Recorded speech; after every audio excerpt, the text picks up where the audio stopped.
Hello friends, কেমন আছো তোমরা সবাই? Welcome to my channel Piyali's diary. চলে এসেছি আমি পুরী সম্পূর্ণ একটি নতুন ব্লগ নিয়ে। আজকে আমরা আলোচনা করব পুরীর লোকাল সাইট সিন সম্পর্কে। আমাদের এই পুরী সাইট সিন বিষয়টিকে আমি দুটি পার্টে ডিভাইড করছি। Number 1 local sight scene and number 2 long sight scene. Long sight সিনের মধ্যে পড়বে উদয়গিরি, খণ্ডগিরি, ধবলগিরি, কোণার্কের sun temple, Nandankanan, Lingaraj temple, Chandi মাতা মন্দির, স্যান্ড আর্ট মিউজিয়াম, এইরকম টোটাল 9টি প্লেস, যেটি কিনা আমরা একদিনে কমপ্লিট করেছিলাম। সেটা কিভাবে পসিবল হয়েছিল সেটা জানার জন্য এক্ষুনি আমার চ্যানেলটিকে সাবস্ক্রাইব করে নাও, কেননা নতুন একটি ভিডিওর মধ্যে আমি এই বিষয় সম্পর্কে যাবতীয় তথ্য নিয়ে আসছি।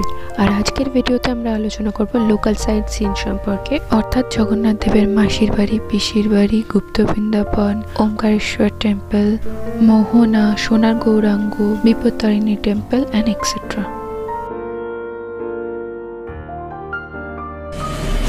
হ্যালো ফ্রেন্ডস, তো আজকে আমরা যাচ্ছি লোকাল সাইট সিন করতে। আমরা যেগুলো ঘুরবো সেগুলো হলো ওমকারেশ্বর টেম্পল, মোহনায় যাব, দেন আমরা একটা বিপত্তারিণী টেম্পল আছে সেটায় যাব, এবং তারপর আমরা গুপ্ত বৃন্দাবন যাব, আর এই দিকে আমরা যাব মাসির বাড়ি অ্যান্ড পিসির বাড়ি, যেটাকে বলা হয় গুন্ডিচা টেম্পল। তো আমরা কালকে একটা ছোট্ট বিষয় তোমাদের সঙ্গে একটু শেয়ার করি। আমরা যখন এর বুকিংয়ের জন্য আমরা এখানে টোটো বুক করি বা অটো বুক করতে যাই, তো তখন সেখানে ওরা অনেক রকম কথা বলে যে এখানে একটা টাউনে একটা সাইট সিন আছে, আপে একটা সাইট সিন আছে। তো তোমরা কিন্তু সেই দিকটা কোনো কিছু ভাববে না, নিজেরা যেই জায়গাগুলো ঘোরার আছে সেই জায়গাগুলোই সিলেক্ট করে ওদের বলবে, বিকজ ওরা অনেক রকম তোমাদের চাপিয়ে দেওয়ার চেষ্টা করবে যে এটা যাও ওটা যাও, বাট সেটা করবে না। তোমরা নিজেরা যেই জায়গাগুলো যাবে সেগুলো তোমরা নিজেরাই ডিসাইড করে নিয়ে তাদের সঙ্গে সেরকমভাবে কথা বলবে যেন কোনো রকম তোমাদের অসুবিধা না হয় এবং ভালোভাবে তোমরা পুরো জার্নিটা এনজয় করতে পারো। তো চলো আজকে আমাদের জার্নির সাথে আমরা দেখে নিই যে আমরা কীরকম ঘুরতে পারি। ওকে, জার্নি শুরু করার আগে আমি এখানে আগেই একটু বলে রাখি, যদিও আমরা আগের দিনই টোটো বুক করে রেখেছিলাম, কিন্তু তাও আমাদের একটা বিশাল বড় সমস্যার মুখে পড়তে হয়েছিল। নেক্সট ডে মর্নিংয়ে যখন আমাদের টোটো এসে আমাদের হোটেলের সামনে দাঁড়ায়, তখন হোটেলের সামনে যে সকল অটো ড্রাইভার্সগুলো ছিল তারা বিশাল সমস্যার সৃষ্টি করে। সেখানে ইভেন আমরা যেখানে যাচ্ছিলাম সেখান থেকে আমাদের ফলো করছিল, এবং সব জায়গায় আমাদের টোটোওয়ালা যাদের আমরা বুক করেছিলাম তাদেরকে থ্রেট করছিল যে এদেরকে নেওয়া যাবে না। এর কারণটা আমি বলে দিই, কেননা গোটা পুরীতে টোটোওয়ালাদের কোনো ইউনিয়ন নেই এবং অটোদের ইউনিয়ন রয়েছে, তো সেই কারণে তাদের আধিপত্যটা সেখানে একটু বেশিই চলে। এই বিষয়টি আমরা পরে বিচে চাওয়ালার কাছ থেকে জানতে পারি। এই কারণে মর্নিংয়ে আমাদের 7টার সময় বেরিয়েও বেশ 1-1.5 ঘন্টা লেট হয়ে যায় এবং বেশ হ্যারাসমেন্টের মধ্যে পড়তে হয়। শেষ পর্যন্ত বেশ কিছু আর্গুমেন্টের মধ্যে দিয়ে গিয়ে আমরা যে টোটো বুক করেছিলাম তাতে করেই রওনা দেই, এবং পার টোটো আমাদের 400 টাকা করে লেগেছিল। 2টো টোটো আমরা বুক করেছিলাম। মর্নিংটা খুব একটা ভালো না হলেও তারপর সারাটা দিন আমাদের খুব সুন্দর কাটে। তো চলো এবার আসল জার্নিটা শুরু করা যাক। তো আমরা এখন সকাল সকাল বেরিয়ে পড়েছি। এখন ঘড়িতে বাজে ঠিক 7:15, আর আমরা বেরিয়ে পড়েছি লোকাল সাইট সিনের জন্য। আজকে পুরী লোকাল সাইট সিন আমরা পুরোটা ঘুরে দেখবো। আজকে আমরা যেই জায়গাগুলো ঘুরবো, তো প্রত্যেকটা জায়গা আপনাদের সঙ্গে তোমাদের সঙ্গে আমি আপডেট দিতে থাকবো কোন কোন জায়গায় ঘুরছি। তো স্টে টিউনড, বাই। প্রথমেই আমরা এসে পৌঁছেছি গুন্ডিচা টেম্পল, অর্থাৎ জগন্নাথ দেবের মাসির বাড়ি। এই মন্দিরটি করোনাকালের পর থেকে বন্ধই থাকে। একমাত্র রথযাত্রার সময় যখন জগন্নাথ দেবের রথ মাসির বাড়ি এসে পৌঁছায়, তখনই বছরে একবার মাত্র এই মন্দিরটি খোলা হয়। তো আমরা বাইরে থেকে দর্শন করে বেরিয়ে পড়লাম জগন্নাথ দেবের পিসির বাড়ি দর্শনের উদ্দেশ্যে। জগন্নাথ দেবের পিসি বাড়িও কাজ চলার কারণে বন্ধই ছিল। এটি মূলত এই সরোবরের মাঝখানে অবস্থিত। এই পথ দিয়ে হেঁটে পাশে নাট মন্দির, এই নাট মন্দির ছাড়িয়ে এই সোজা পথ দিয়ে হেঁটে জগন্নাথ দেবের পিসি বাড়ি পৌঁছাতে হয়। যতদূর পর্যন্ত যাওয়া সম্ভব আমি ততদূর পর্যন্ত গিয়ে তোমাদের দেখিয়ে দিলাম। জায়গাটি খুবই সুন্দর। কিন্তু হাতে বেশি সময় না থাকার কারণে, যেহেতু আমাদের অনেকগুলো স্পট এক বেলার মধ্যে ঘুরতে হবে, তো সেই কারণে আমরা এখানে বেশিক্ষণ সময় কাটাতে পারলাম না। কিছু ফটোগ্রাফি আর একটু এদিক ওদিক ঘুরে চারপাশটা দেখে নিলাম আর ক্যামেরা বন্দি করলাম তোমাদের জন্য।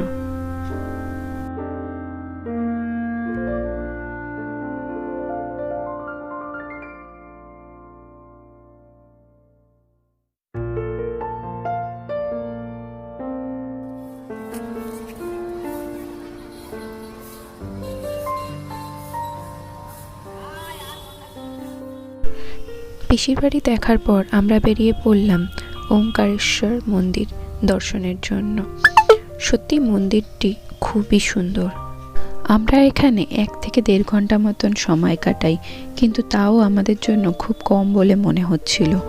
পুরো মন্দিরটা ঘুরে দেখতে বেশ খানিকক্ষণ সময় লাগবে, কেননা এই আশ্চর্য সুন্দর মন্দিরটি যেদিকে তাকাবেন সেদিকেই দেখে মন মুগ্ধ হয়ে যাবে। মন্দিরটির কমপ্লিট তথ্য আমার চ্যানেলে দেওয়া থাকবে, কমপ্লিট ভিডিও একটি আমি এর উপর বানাবো, সেটা আপনারা চেক করে নিতে পারেন। কিন্তু এই ভিডিওটি বেশি লম্বা না করে ছোটোর উপর আমি কিছু দর্শনীয় স্থান আপনাদের দেখিয়ে দিচ্ছি।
ওঙ্কারেশ্বর মন্দিরে মন মুগ্ধ করার সময় কাটানোর পর কাজু বাদামের ঝোপের পাশ দিয়ে টোটোয় করে বেরিয়ে পড়লাম আমাদের নেক্সট ডেস্টিনেশনের উদ্দেশ্যে, গুপ্ত বৃন্দাবন। এবার আমরা যাচ্ছি গুপ্ত বৃন্দাবনে, আর জায়গাটা শুনেছি যে খুবই সুন্দর। চলো দেখি জায়গাটা কতটা সুন্দর।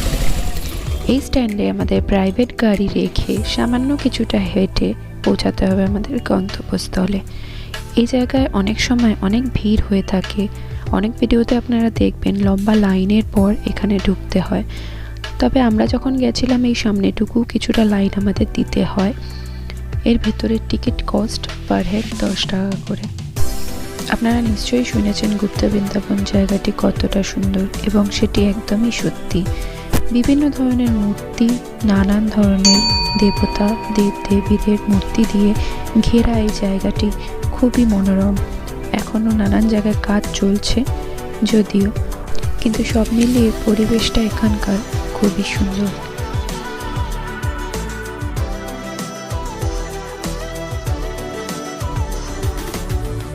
জায়গাটির পুরোটার বর্ণনা এই ভিডিওতে তুলে ধরতে গেলে ভিডিওটা অনেকটা বড় হয়ে যেত, তাই কিছু স্পেশাল জায়গাগুলি যেগুলি খুব সুন্দর আমার লেগেছে পার্সোনালি, সেগুলো আমি এই ভিডিওর মধ্যে তুলে ধরলাম।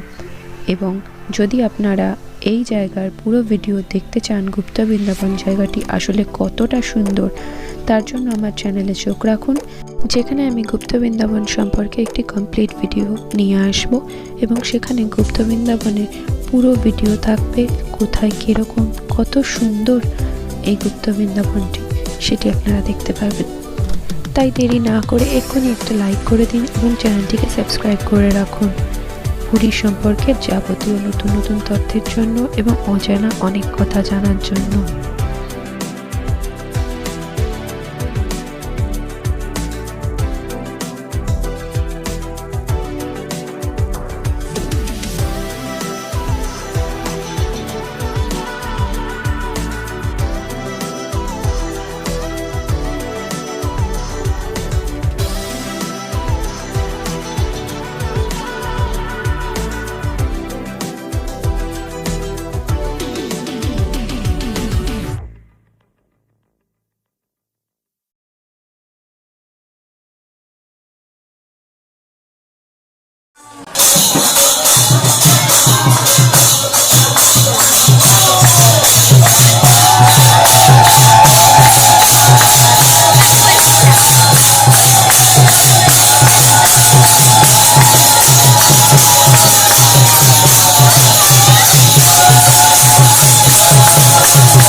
গুপ্ত বৃন্দাবনে বেশ সুন্দর সময় কাটানোর পর এরপর আমরা বেরিয়ে পড়ি আমাদের নেক্সট ডেস্টিনেশন মোহনার উদ্দেশ্যে।